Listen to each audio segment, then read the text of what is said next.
अभीष्ट फल की प्राप्ति हो या न हो, विद्वान पुरुष उसके लिए शोक नहीं करता। जो सज्जनता का अतिक्रमण करता है, उसकी आयु, संपत्ति, यश, धर्म, पुण्य, आशीष, श्रेय नष्ट हो जाते हैं। किसी के प्रति मन में क्रोध रखने की अपेक्षा उसे तत्काल प्रकट कर देना अधिक अच्छा है, जैसे पल में जल जाना देर तक सुलगने से अच्छा है। अमृत और मृत्यु दोनों इस शरीर में ही स्थित है। मनुष्य मोह से मृत्यु को और सत्य से अमृत को प्राप्त होता है। के लिए भी वही चाहो जो तुम अपने लिए चाहते हो।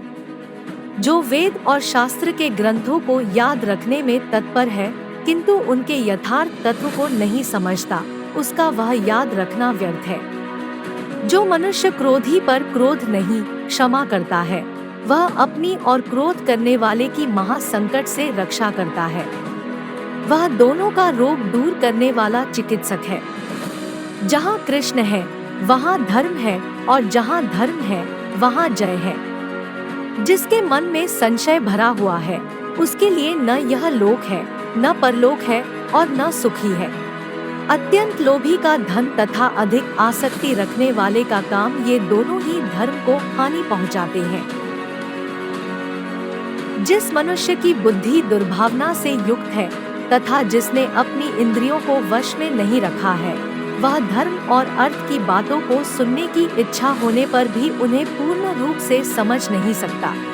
क्षमा धर्म है, क्षमा यज्ञ है, क्षमा वेद है, और क्षमा शास्त्र है।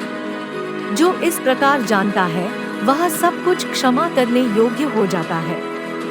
मन में संतोष होना स्वर्ग की प्राप्ति से भी बढ़कर है। संतोष ही सबसे बड़ा सुख है। संतोष यदि मन में भली भांति प्रतिष्ठित हो जाए तो उससे बढ़कर संसार में कुछ भी नहीं है। दुख को दूर करने की एक ही अमोघ औषधि है, मन से दुखों की चिंता न करना। जो केवल दया से प्रेरित होकर सेवा करते हैं, उन्हें निसंशय सुख की प्राप्ति होती है। अधिक बलवान तो वे ही होते हैं जिनके पास बुद्धिबल होता है। जिनमें केवल शारीरिक बल होता है, वे वास्तविक बलवान नहीं होते। जिसकी बुद्धि नष्ट हो जाती है, वह मनुष्य सदा पाप ही करता रहता है। पुण्य किया हुआ पुण्य बुद्धि को बढ़ाता है। जो विपत्ति पड़ने पर कभी दुखी नहीं होता, बल्कि सावधानी के साथ उद्योग का आश्रय लेता है तथा समय आने पर दुख भी सह लेता है, उसके शत्रु पराजित ही हैं। जो मनुष्य अपनी निंदा सह लेता है, उसने मानो सारे जगत पर विजय प्राप्त कर ली। संसार में ऐसा कोई नहीं हुआ है जो मनुष्य की आशाओं का पेट भर सके। पुरुष की आशा समुद्र के समान है, वह कभी भरती ही नहीं। मन का दुख मिट जाने पर शरीर का दुख भी मिट जाता है। आशा ही दुख की जननी है और निराशा ही परम सुख शांति देने वाली है। सत्य से सूर्य तपता है, सत्य से आग जलती है, सत्य से वायु बहती है, सब कुछ सत्य में ही प्रतिष्ठित है। जो मनुष्य नाश होने वाले सब प्राणियों में संभाव से रहने वाले अविनाशी परमेश्वर को देखता है, वही सत्य को देखता है।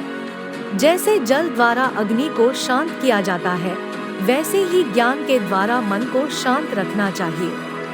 स्वार्थ की अनुकूलता और प्रतिकूलता से ही मित्र और शत्रु बना करते हैं। विद्या के समान कोई नेत्र नहीं है।